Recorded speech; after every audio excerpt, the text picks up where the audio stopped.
Sejam bem-vindos a mais um Conversas Farpadas. Joel Perpétuo, Carlos Pinto, David Afonso. Vamos falar dos temas da atualidade que estão a marcar portanto, esta semana. Vamos começar aqui precisamente pelo primeiro grande tópico, que é a AIMA versus CEF. Portanto, temos aqui um combate, o regresso do CEF, a AIMA. As manifestações de interesse deixam de fazer sentido. Portanto, vamos começar precisamente por aí. Vou passar aqui a palavra ao David e vamos começar já com este tema. Olá, boa noite, obrigado pelo convite novamente. Pronto, a questão da AIMA e do CEF é uma questão bastante complicada. A realidade é que o CEF em Portugal era uma polícia e era um serviço que controlava e regulava a imigração em Portugal. Tinham no fundo um serviço imprescindível. Não era perfeito, obviamente. No entanto, tinham grandes investigações a nível de combate ao tráfico humano, combate ao tráfico de droga, entre outros tipos de questões. No fundo, aquilo que o CEF fazia era esse tipo de policiamento. Ora, aquilo que se passou, no fundo, foi o chamado o caso do indivíduo que foi ucraniano, que quando chega a Portugal, ele é suspeito de uma série de crimes e dois inspectores o terão agredido. Ora, o que é que acontece? Esse ucraniano acaba por ser um incidente altamente trágico. Dá-se, no fundo, uma fuga de informação para a comunicação social e, a meu ver, bem, não é? Que este tipo de atuação deve ser castigado, e aquilo que se passa, no fundo, é o CEF, aproveitando-se desse caso, acaba por ser extinto. Ele vai ao Parlamento e cria um organismo. Os agentes do CEF acabam por ser absorvidos, inicialmente nem se percebia bem se pela GNR, se pela PSP, atualmente acho que é pela PSP, e cria-se a AIMA, que vai tratar da parte civil do CEF. Portanto, rever os vistos que já estavam em concreto, os processos estavam a decorrer. E é, no fundo, aquilo que eu considero que é o verdadeiro problema e a verdadeira crise da imigração em Portugal é justamente a questão da AIMA. Portanto, a fraca prestação, no fundo, que eles estão a dar, que eles próprios já disseram desde o momento em que foram criados que não eram capazes de controlar. Eu creio que, assim, para começar, podemos começar por aí. Vou agora passar a bola aqui para o Carlos. Força. Ora, boa noite a todos. Sim, a situação da AIMA é deveras preocupante. Concordo contigo. O governo anterior aproveitou-se da situação política nacional e o CEF foi quase o bode expiatório na altura, não é? Muita gente na altura levantou-se e, a meu ver corretamente, que seria um erro acabar com o CEF. E, com o tempo, a verdade é que parece que estavam certos. Eu acho que essa situação da AIMA não se vai resolver simplesmente com mais fundos ou com mais pessoas. Há realmente um excesso de procura de imigrantes que querem entrar em Portugal. É preciso, claramente, para conseguir dar resposta corretamente e com o respeito que eles merecem, tentar estancar um bocadinho a entrada, de forma aos serviços. Muitos deles estão a se reorganizar. Muitos deles podem estar a perder recursos humanos, como foi noticiado há pouco tempo, podiam perder até 100 funcionários. Portanto, a notícia de hoje, que o governo pretendia começar a limitar o acesso por parte dos imigrantes a Portugal através do fim do...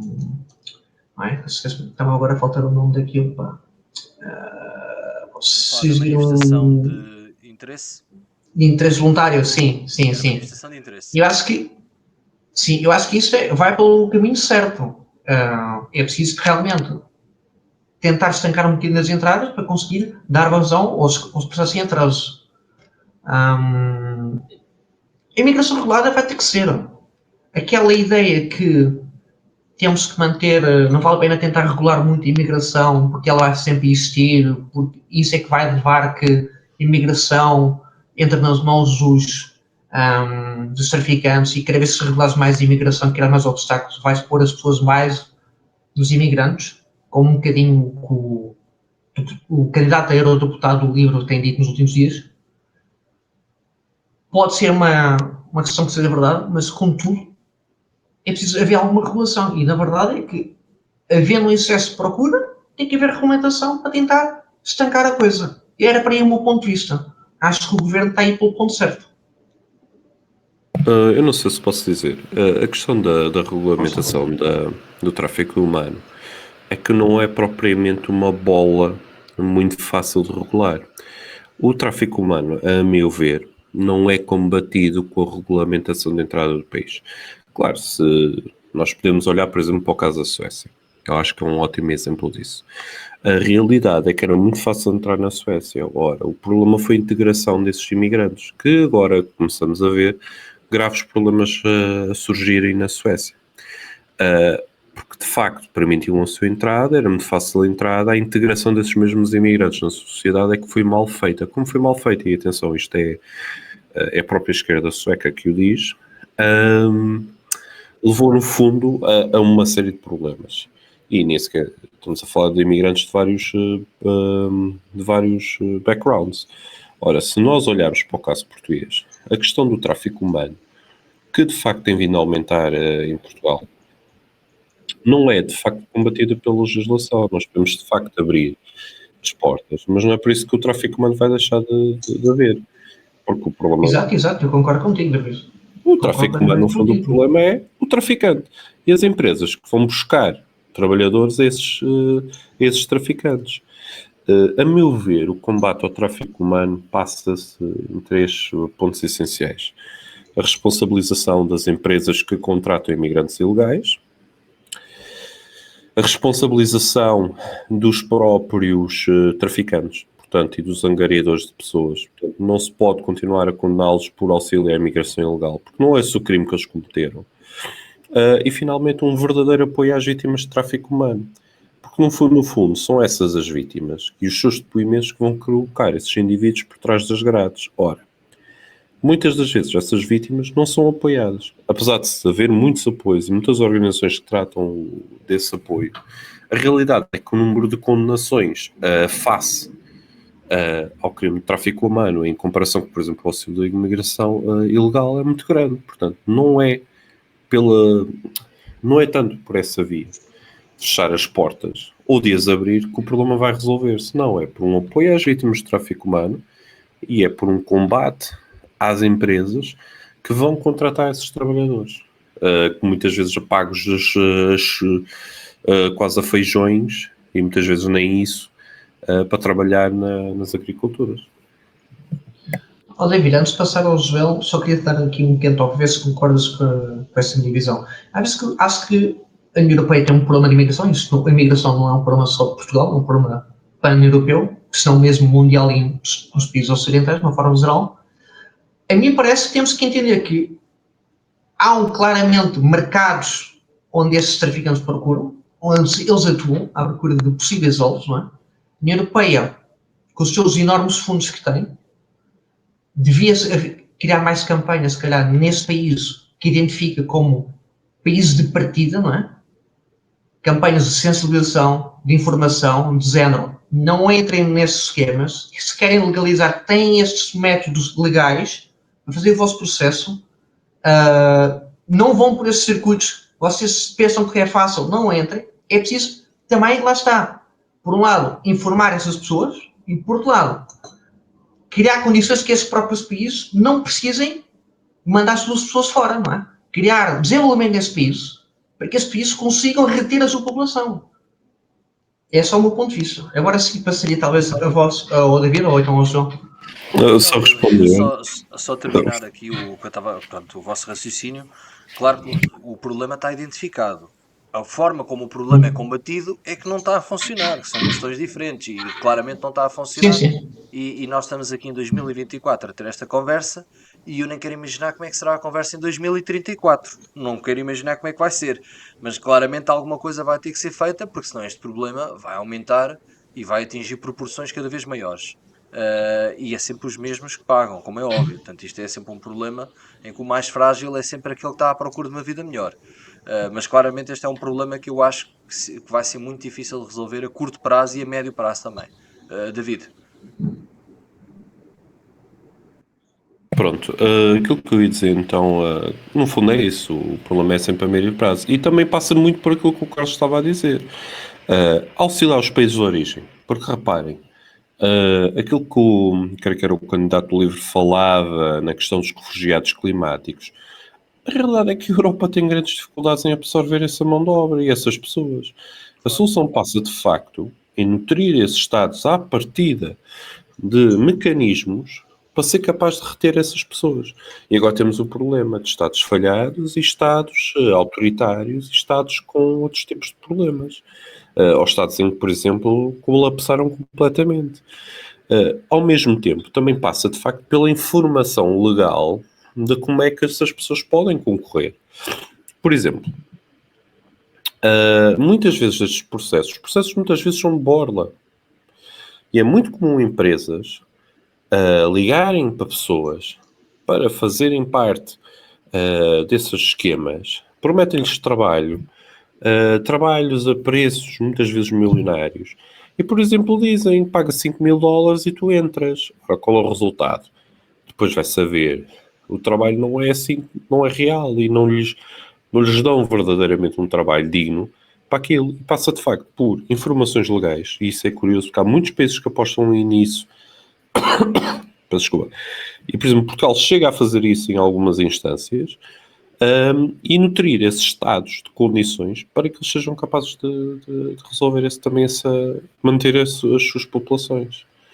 E lá está, não é um problema que se vai resolver com esta legislatura, vai sim ser resolvido a larga medida, e a nível de bloco europeu. Isso eu acho que é muito importante. Um bloco europeu unido a combater o tráfico humano e a tratar da questão da imigração de maneira coesa e, acima de tudo, síncrona, portanto. E também investir nos próprios países de origem. Então aproveito aqui para passar para o nosso tema seguinte, em que eu vou juntar aqui dois temas e vamos tentar desenvolvê-lo. O primeiro é o crescimento dos BRIC, portanto, estão em crescimento não só económico, como poderá a Turquia entrar nos BRIC, que foi portanto, noticiado hoje em vários jornais internacionais e também nacionais, portanto, a questão dos BRIC, e depois eu vou aqui falar daquilo que a Noruega disse publicamente, que também pode ser relacionado aqui. A Noruega disse algo do género: temos de nos preparar para, entre 2 a 3 anos, entrarmos em guerra com a Rússia. Portanto, nós já tínhamos falado aqui no último episódio, parece que o mundo está a perder um bocado a noção da realidade, parece que voltámos ao final dos anos 30, início da década de 40, em que se estão a formar várias coligações, e eu vejo aqui vários países ocidentais a alinharem-se, vejo aqui uma grande coligação que envolve potências nucleares e potências económicas com muita mão de obra, portanto, países a ter em conta, todos eles a radicalizarem-se cada vez mais uns contra os outros, e eu queria saber até onde é que isto pode nos levar. Portanto, passava a primeira palavra aqui ao David, mas antes de passar a palavra, só tentar localizar-vos aquilo que é a minha ideia. Portanto, a minha ideia é tentar perceber se será que nós na Europa estamos a ser irracionais, tal como estão a ser irracionais alguns destes países que eu falei aqui, no sentido em que estamos a levar para uma escalada de tensão que nos vai levar a uma guerra, e que se calhar daqui a uns anos não estamos aqui, porque se houver uma guerra com potências nucleares, ninguém vai sobreviver, como é óbvio, ou isto faz parte de uma narrativa, isto não vai dar guerra nenhuma, isto é apenas uma forma de marcar posição, mostrar, portanto, que há um bloco coeso, e esse bloco coeso não vai permitir certos excessos, e há linhas vermelhas que não vão passar daquilo que já neste momento estão a ser atingidos. Vocês acham que é a primeira hipótese ou a segunda? Acham que realmente isto é um irracionalismo que vai levar à guerra? Ou por outro lado, isto é um mercado de posição e não vai haver conflito nenhum, isto é apenas guerras económicas, e tirando ali uns conflitos mais regionais, não passará disso? Bem, eu acho que no fundo são dois pontos, e creio que na minha opinião são duas questões completamente separáveis. O primeiro problema é que os BRIC em si não são um bloco coeso. O BRIC está carregado de inimigos uns com os outros. A realidade é essa. Apesar de serem um bloco económico, houve uma altura em que eles eram apontados como um possível substituto até, e pessoas queriam defender a ideia que eles iriam substituir o Conselho de Segurança da ONU. Mas a realidade é que não, porque economicamente muitos dos BRICS acabaram por cair economicamente e não crescer como iriam crescer. E depois os novos membros que entraram, se repararmos, Arábia Saudita e Irão, inimigos, por exemplo, e Índia, inimigos. Portanto, temos muitos países, entre os próprios BRICS, que não funcionam como um bloco. E há vários incidentes diplomáticos entre ambos, portanto, eles nunca vão ser propriamente um bloco coeso. Não como nós vemos um bloco ocidental, neste caso a NATO, a União Europeia e os Estados Unidos. Não, são uma aliança económica de muitos países. Sim, é verdade que todos têm apresentado uma matriz mais autoritária, e eu até parece-me alinhar que muitos dos BRICS até apresentam ser os antigos países do não alinhamento da União Soviética, mas no fundo eu creio que é isso. Em relação à guerra, eu creio que há duas questões importantes. É que, em primeiro lugar, as duas hipóteses estão na mesa. Porque tudo depende de como é que vai ser a escalada e como é que o conflito vai ocorrer na Ucrânia. Porque a realidade é que a Ucrânia está a conseguir escalar e conseguir estancar bem o exército russo. Os primeiros objetivos militares da Rússia falharam. Eles realinharam os seus objetivos e por isso é que continuam no conflito, que era para tentar ter alguns lucros, e a Ucrânia não está a permitir isso. Ora, esse é que é o maior problema. Barra Ocidente, sim. Sim. A Ucrânia é fortemente apoiada pelos ocidentais e pela NATO. E eventualmente é o que vai acontecer. A Ucrânia vai eventualmente cair na NATO e eventualmente vai acabar por cair na União Europeia, a menos que seja conquistado pela Rússia. Não me parece que vai acontecer. Mas a realidade é que o mito do exército russo já caiu por terra. Ora, numa eventual guerra, há N situações que podem acontecer. A NATO pode se manter meramente numa questão defensiva e aguentar a Rússia eternamente. E depois, eventualmente, o mundo vai se recalibrar economicamente e eventualmente vai terminar. Mas eu vejo com alguma preocupação, porque creio que é uma guerra que vai durar muito tempo. Vai levar, e já está a levar a elevadíssimo custo humano, mas não me parece que vai escalar para uma guerra mundial, porque há muitos países que não vão entrar. Há países que cada vez mais economicamente veem que não é lucrativo entrar. Não me parece que a China entrasse, não me parece que muitos outros países entrassem, e parece-me que eles procurariam evitar o uso de nucleares, até porque as armas nucleares têm grandes e gravíssimas consequências. O efeito de uma bomba nuclear é 10 vezes maior quando não é utilizado. Na realidade é essa. Daí a questão estratégica, por exemplo, que a China fez com a União Soviética, bombardear certas áreas do deserto, de modo a que os militares não conseguem lá passar. Mas, no fundo, não é, por exemplo, como Hiroshima e Nagasaki. Portanto, atualmente eu não creio que uma guerra nuclear vá acontecer, mas tudo depende de como é que vai ser essa escalada. E também me parece que o Bloco Ocidental ainda não atingiu a sua máxima potencialidade, porque muitas vezes os Estados Unidos, por exemplo, não ativaram as suas fábricas estatais de produção de armamento. Muitos dos países ocidentais, Portugal, por exemplo, ainda não fez o mesmo.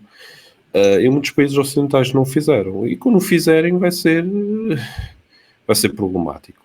Vai ser problemático porque os bloqueios económicos vão ser maiores e a corrida ao armamento vai ser maior e eu arrisco-me o meu alinhamento é que a Rússia vai sofrer muito, mas também nós vamos sofrer com inúmeras perdas humanas. Mas eu pessoalmente quero acreditar, sou mais optimista e quero acreditar que a guerra não vai acontecer, para além de que aquilo que a gente já está assistindo na Ucrânia. Passa para Ora, sim. David, eu concordo com alguns pontos que tu disseste. Vou também começar pelos BRIC. Eu diria mais que os BRIC é um bloco das necessidades. À medida que há necessidades, a Rússia, a Índia, a China, o Brasil, a África do Sul, o Irão, a África do Sul, como tu disseste, todos eles têm muitas contradições. Isso é um bloco puramente necessidade. Um bloco que sentem que está-se a criar um bloco fechado das democracias. Muitos desses países estão na linha, não sabem para onde vão tender, se vão tender para a democracia, se vão tender para um bloco mais autoritário. E os BRICS permitem-nos, caso houver problemas com o Bloco Ocidental, ganhar outra variedade de políticas, outra dinâmica. Não são, como tu dizes, um grupo coeso. A entrada da Turquia para os BRIC, por um lado, significava que falhava o projeto europeu da Turquia a entrar na União Europeia, que a União Europeia, dos Zuma, não permitiu a entrada da Turquia, ou que a Turquia não se preparou para entrar na União Europeia. Qual dos dois é um assunto que podemos estenderam muito aqui a conversa. Os BRIC, como tu também dizes, já não são todas aquelas potências económicas que se falaram inicialmente. Por exemplo, lembra-se do grande crescimento da China, a China hoje em dia tem um crescimento muito mais reduzido e já começam a aparecer vários fatores a apontar para problemas internos da economia, motor chinês. A Rússia está presa com a guerra, o Brasil, por exemplo, tem problemas de déficit, a África do Sul tem graves problemas lá dentro, o Irão tem vários problemas económicos, portanto, na verdade, o grande poder económico dos BRIC também começa a ser questionado. E essa necessidade de alargamento pode ser, lá está, para colmatar essas fragilidades desses países iniciais dos BRIC. Em relação à guerra na Europa, isso é uma situação bastante complicada. Há uma questão de irracionalidade? É evidente. Dizerem assim que vai haver uma guerra convencional entre a NATO e a Rússia parece-me altamente, diria, improvável, no sentido, se for uma agressão da Rússia, mas imaginando que a Rússia ganhava a Ucrânia, e como dizem cá, seguir a Ucrânia, vai Moldova, depois vem os países bálticos. A teoria do dominó que havia na Guerra Fria, em muitos aspectos não se verificou. Não foi para a queda do Vietnã que toda a Ásia virou comunista. Não se verificou isso. Aqui, vamos ser honestos, a Rússia está a ter imensas dificuldades a conquistar a Ucrânia. Não estou a ver como é que a Rússia, mesmo que ganhe a Ucrânia, tem a capacidade humana, económica ou de material para invadir qualquer país da NATO. Acho que altamente improvável. Agora, a NATO, ou elementos da NATO, poderão querer entrar na Ucrânia. A França falou da possibilidade de enviar tropas para a Ucrânia. Ora, se as tropas francesas forem atacadas na Ucrânia, a França não pode reunificar o artigo 5 da NATO.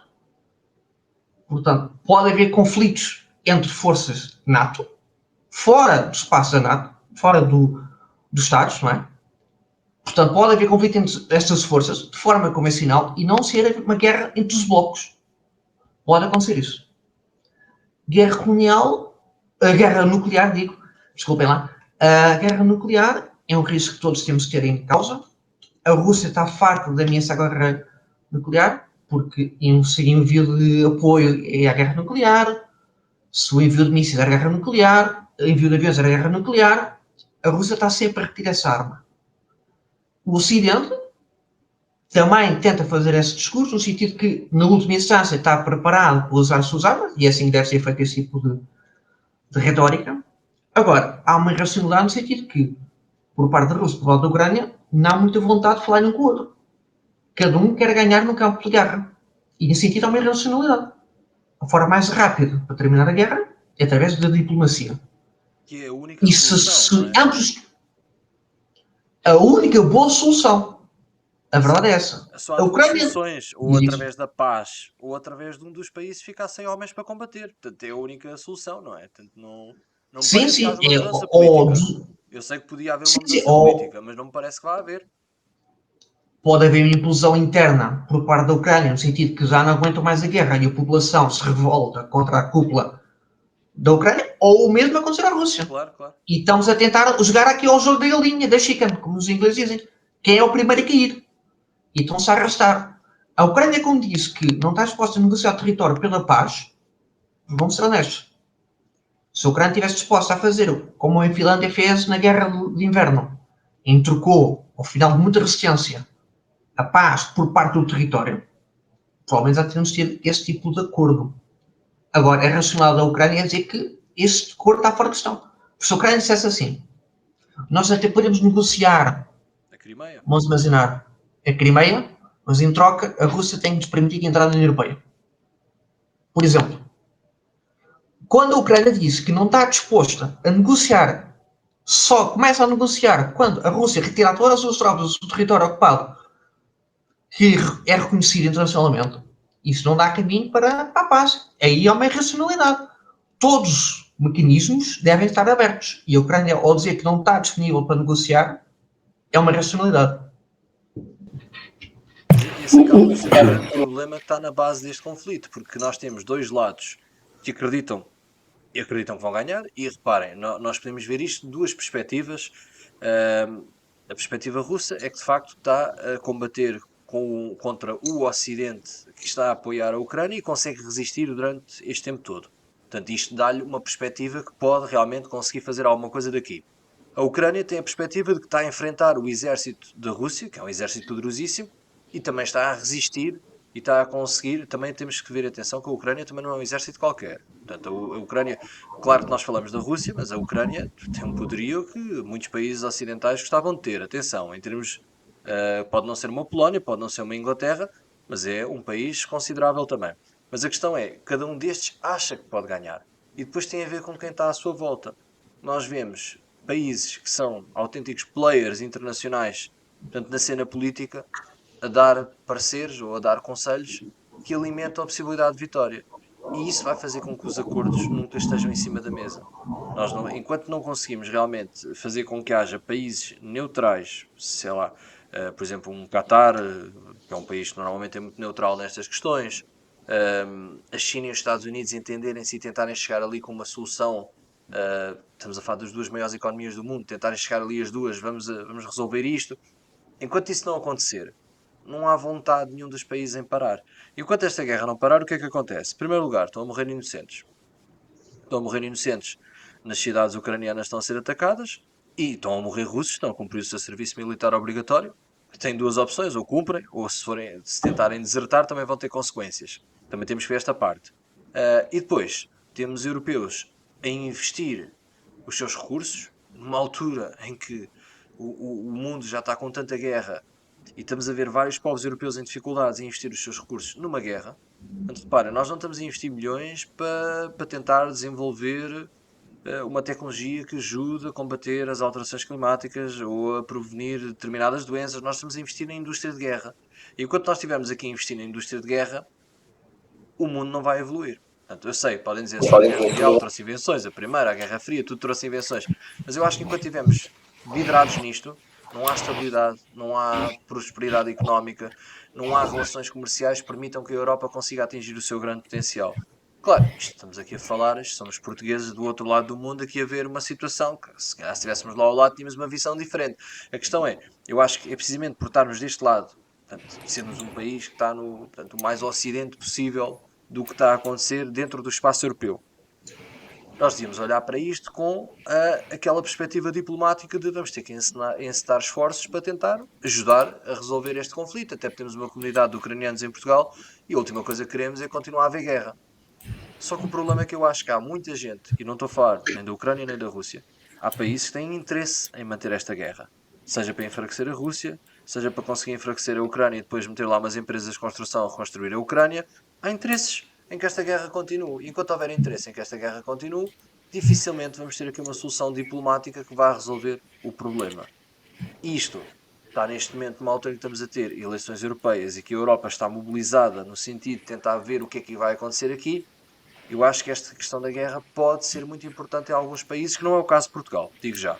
Acho que Portugal não é o caso de um país em que a guerra na Ucrânia vai influenciar politicamente, mas acredito que alguns países, sobretudo no leste europeu, a questão da guerra, a questão do apoio ou não à guerra, pode provocar desgaste até político.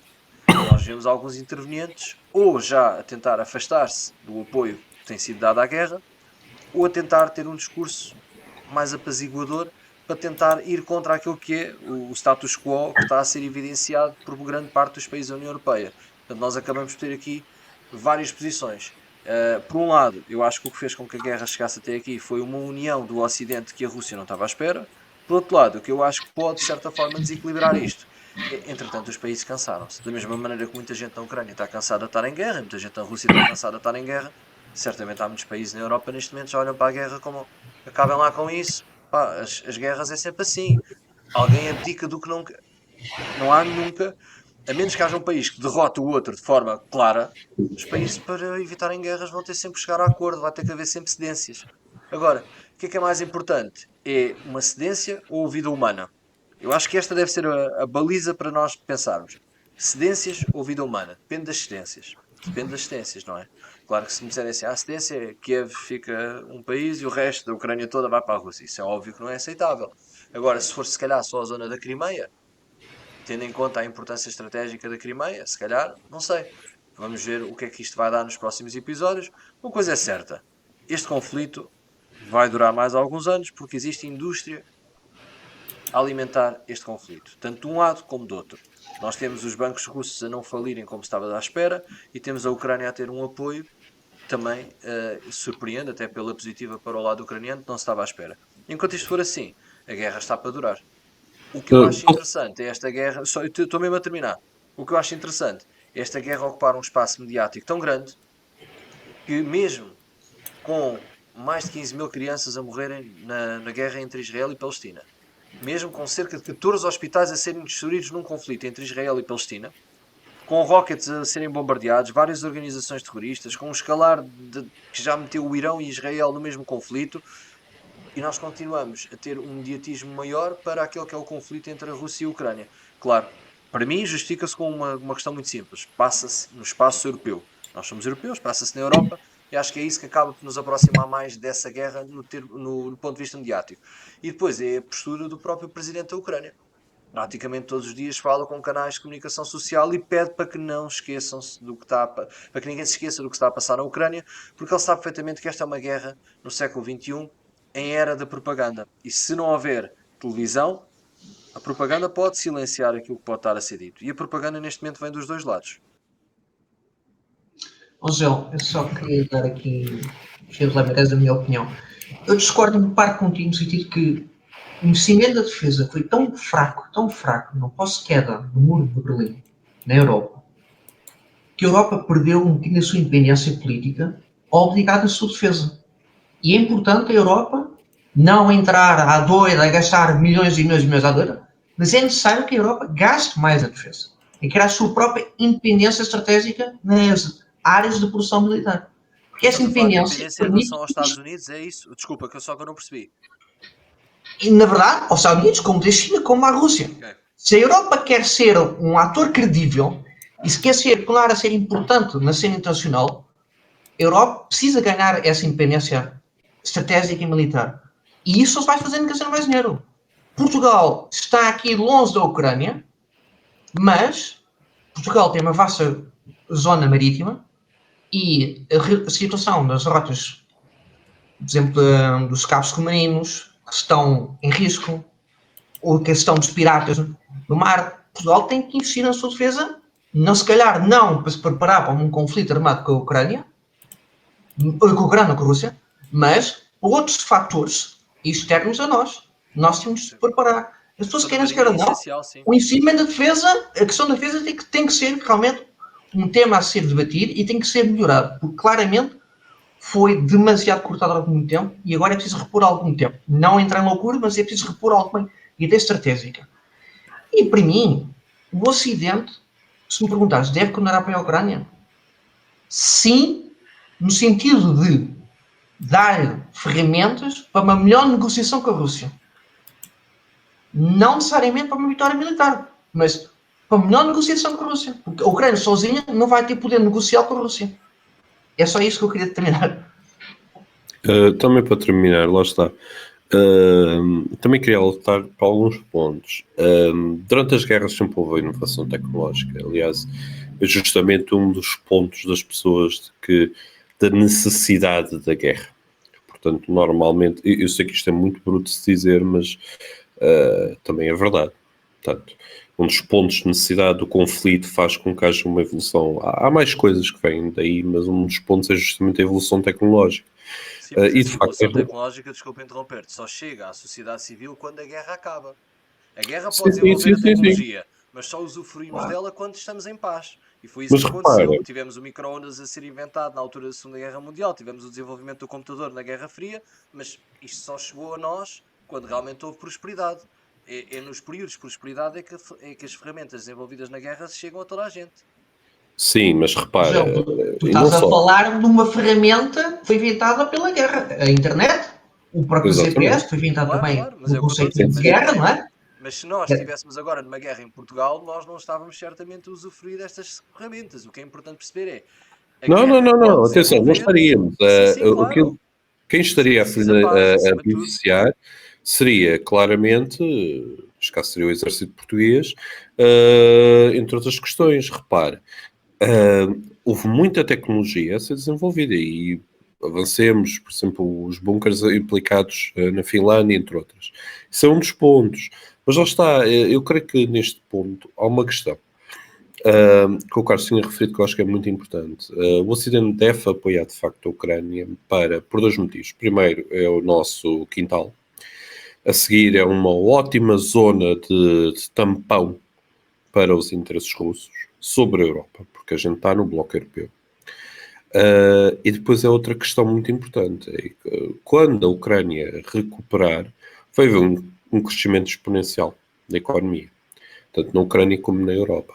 Agora, poderá haver problemas talvez noutros países produtores de cereais, sim, mas também é preciso fazer essa transação. Agora, claro que tens razão num ponto, há muitos países com interesses neste conflito, a Polónia era um deles, os polacos estavam desde o início mortinhos para entrar no conflito e entrar por ali dentro.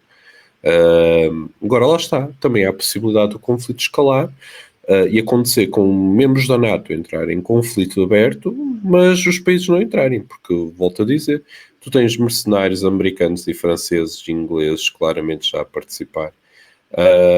E no fundo, consequências zero.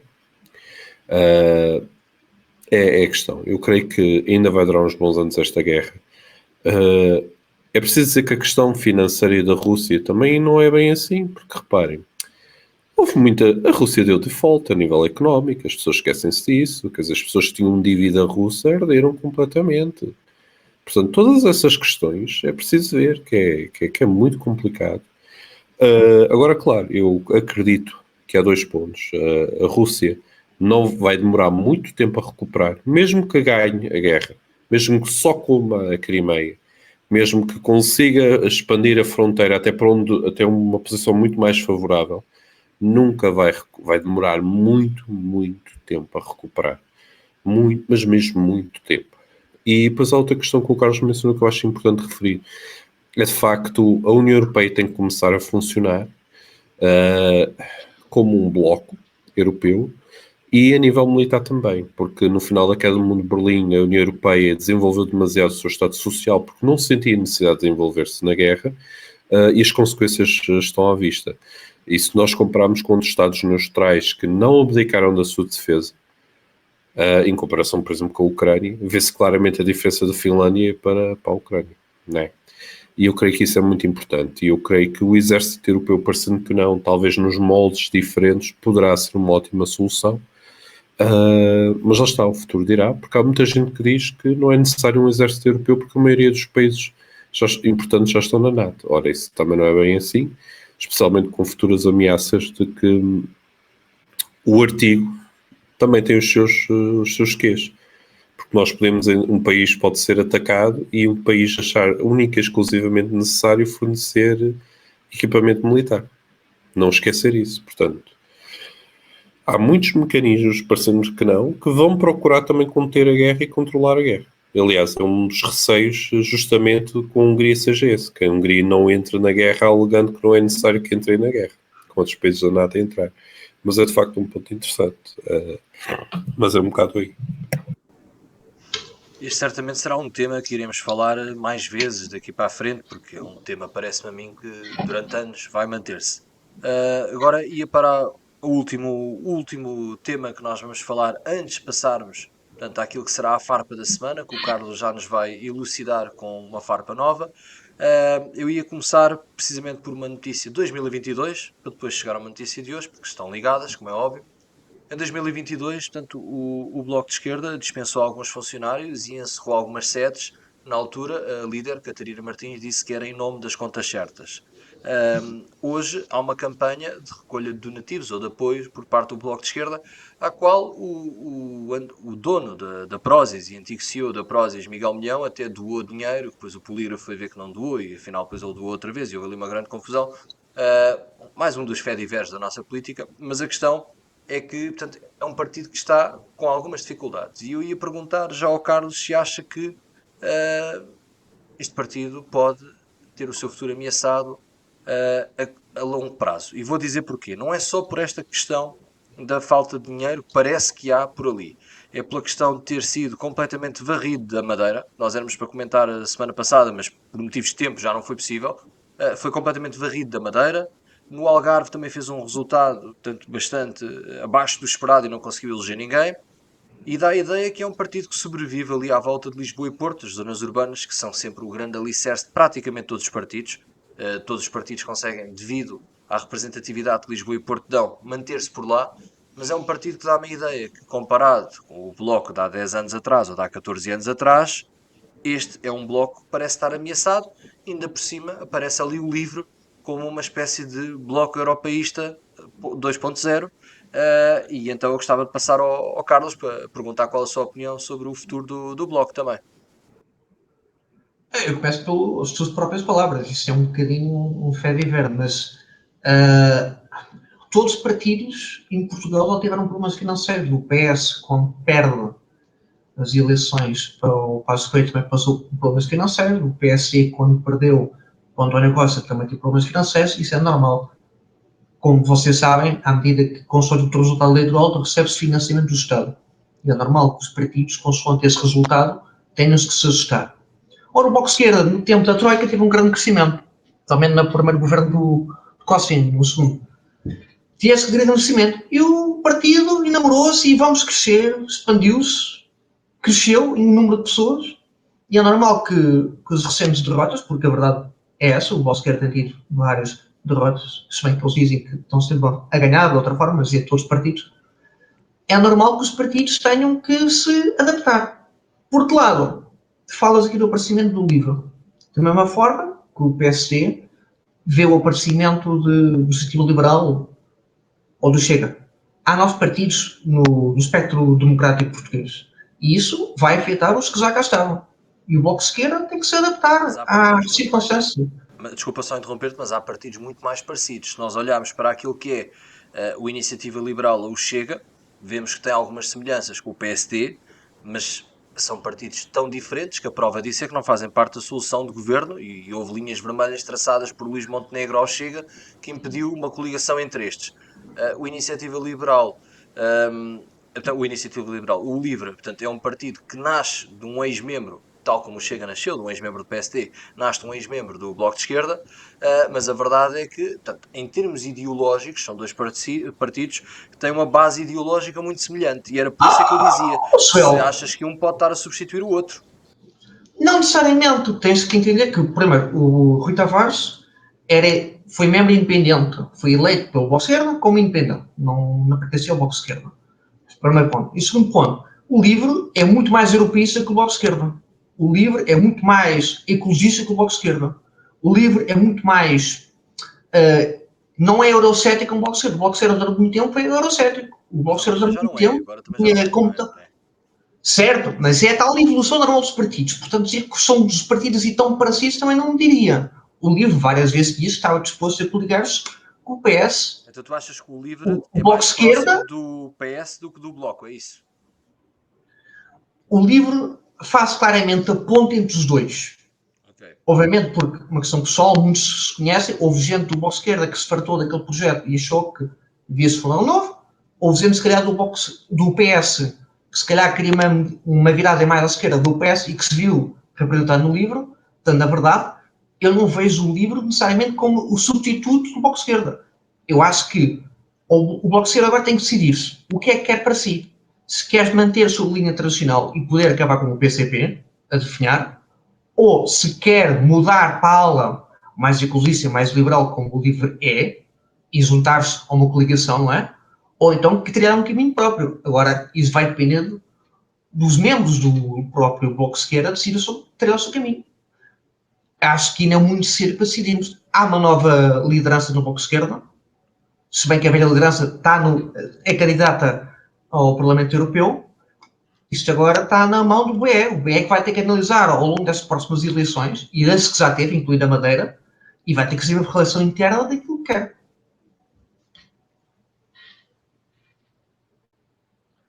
David, o que é que achas? Sim, é assim. Eu, no fundo, concordo um bocado com aquilo que o Carlos está a dizer. Acho que, no fundo é isso, não há assim muito. O LIVRE nasceu, no fundo, da ala mais esquerda do Bloco, na altura, Quando o Bloco começou a formar-se quando o Bloco deixou de ser um partido de oposição, começou cada vez a afirmar-se mais como um partido de governo, e então o que é que aconteceu? O LIVRE acabou por nascer daí, portanto, e tornou-se, lá está, um partido próprio. O partido, no fundo, sempre foi diferente na sua matriz, sempre foi muito mais internacionalista do que em comparação com o Bloco. Sempre foi buscar ideias a outros países, como por exemplo os Estados Unidos da América, quer dizer, não se falava muito das reparações, a realidade, tinhas um deputado do Bloco que falava muito das reparações, quando o LIVRE apareceu foi quando as reparações, eu lembro-me das participações da Joacine, pronto, que eram sempre muito, muito longas, que eram bastante fortes. É um exemplo de uma deputada muito moderada, não é? Portanto, estávamos aqui Exatamente, muito portanto, moderado. o LIVRE, inicialmente, exato, eu percebi. O LIVRE, na sua matriz, sempre foi um partido muito mais internacional, porque ia buscar muitas ideias internacionais, porque a sua base era muito mais jovens. No fundo, é isso. Ora, aquilo que vai acontecer ao Bloco é um bocado um impasse que eu creio que pode acontecer ao CDS. O que é que vai acontecer? Vai-se radicalizar? Vai-se modificar? Vai evoluir para algo próprio? Vai se tornar semelhante ao PS? O Bloco, no fundo, tem uma série de estradas que pode aceitar. Pode acabar por se tornar um futuro PCP e ocupar o lugar do PCP daqui a uns anos. Pode fazer muita coisa, a realidade é essa, e só o futuro dirá. Desculpa interromper-te, mas se o Bloco for para o lugar do PCP, o PCP vai para o lugar de quem? Do MRPP? Obviamente que nessa altura vamos estar a falar daqui a alguns anitos em que o último deputado, é assim, também não queremos ofender os comunistas, os nossos avós. É uma pergunta em termos de futuro, não é? Portanto, saber. Não, os partidos estão ameaçados. Os nossos avós. O CDS também está neste momento, sim. Exatamente, e lá está, os nossos avós.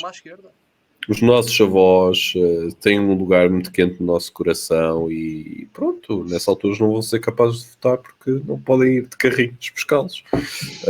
Piada sobre a base eleitoral do PCP. Não, mas a realidade é essa. O principal problema do PCP é esse. É um eleitorado demasiado envelhecido e que, como não modernizou-se, não evoluiu, acabou por morrer.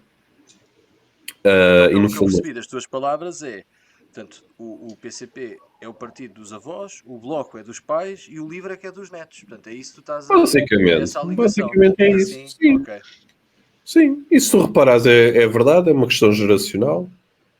E has de reparar que essa geração, eles não gostam uns dos outros. É verdade. As divergências são divergências familiares. Portanto, as idades fazem com que haja aqui uma grande dificuldade em entenderem-se. Não tem nada a ver com exatamente. Ok, pronto. Eu acho que o avôzinho PCP devia meter todos no castigo e... obviamente que é uma brincadeira, mas pronto. Acho que podemos ir para o próximo ponto. Então, o próximo ponto é que o Carlos vai-nos apresentar a farpa da semana, que é a farpa invulgar que nos vai surpreender a todos. Acho que vai surpreender a todos porque isso vi muito pouco noticiado. Todos vocês lembram-se daquele famoso episódio do drone da Marinha Portuguesa que caiu à água na sua apresentação. Virou meme viral, incluindo no estrangeiro.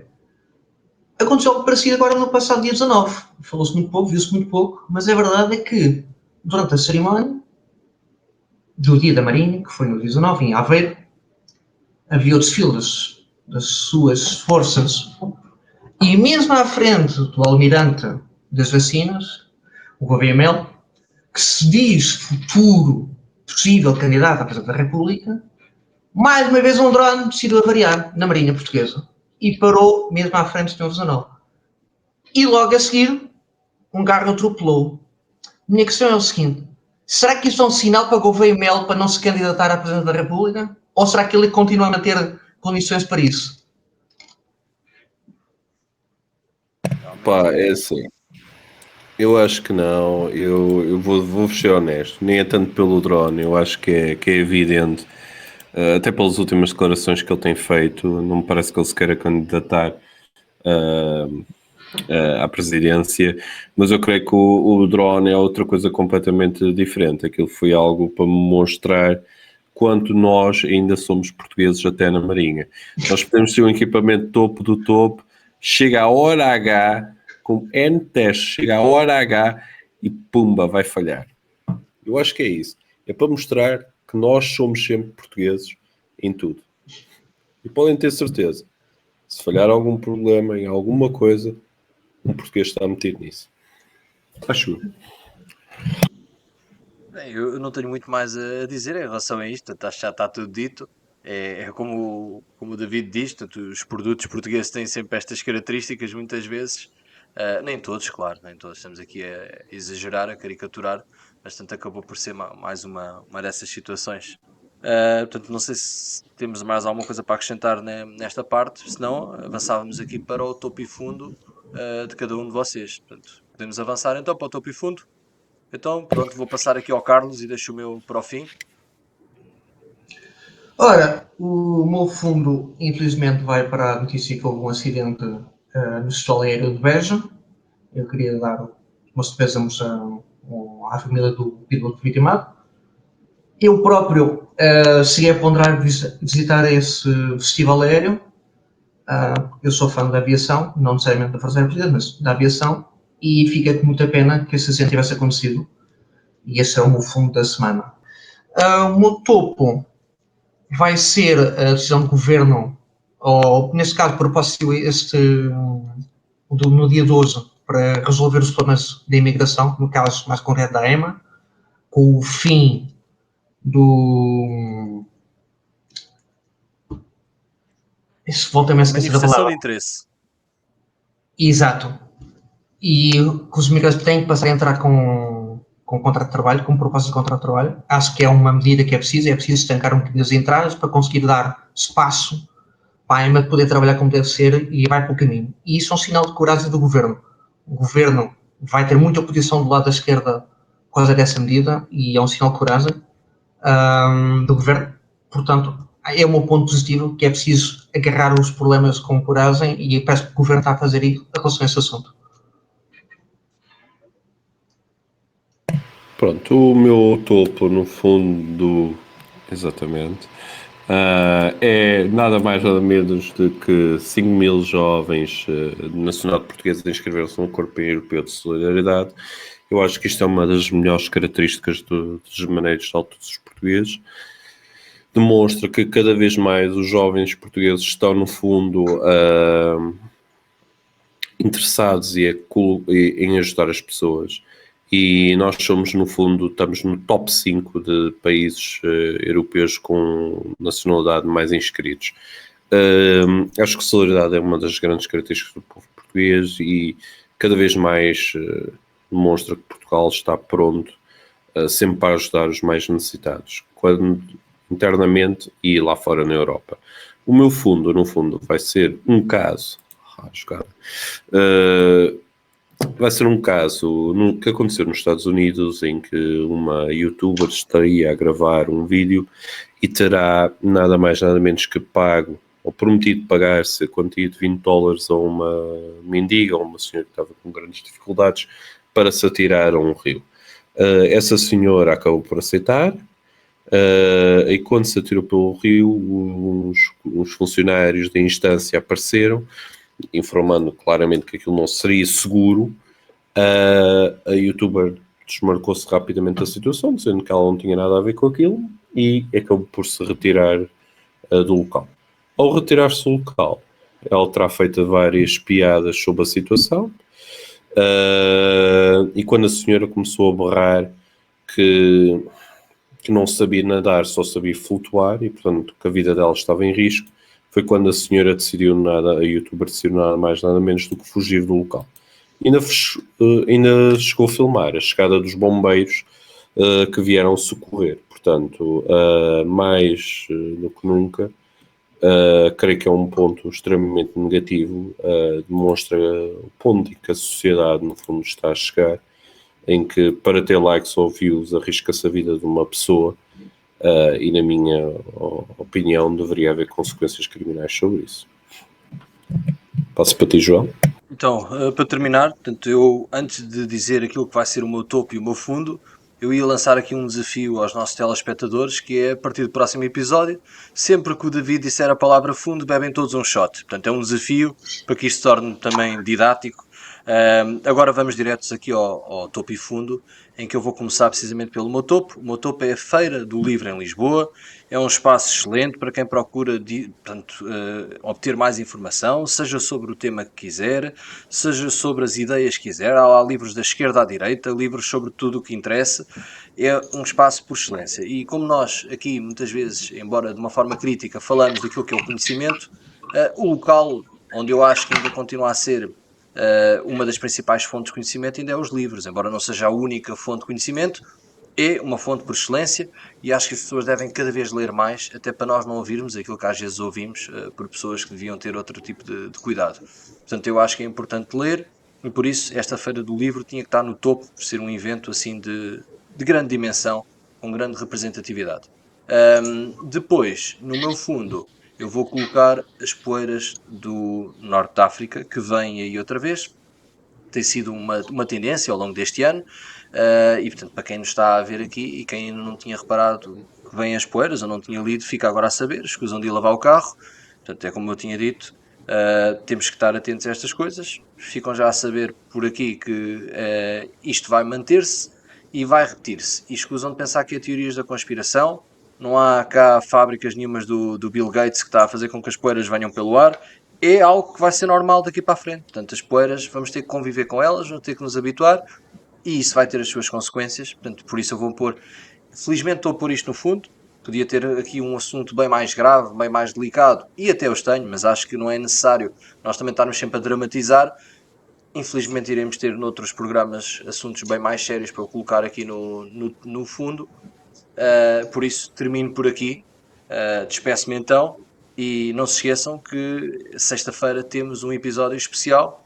Sexta-feira temos aqui um convidado e iremos falar de um tema. Não vou divulgar nem o nome do convidado nem o tema, é surpresa. Sexta-feira ficam a ver sobre o que é que vamos falar e com quem. Até à próxima.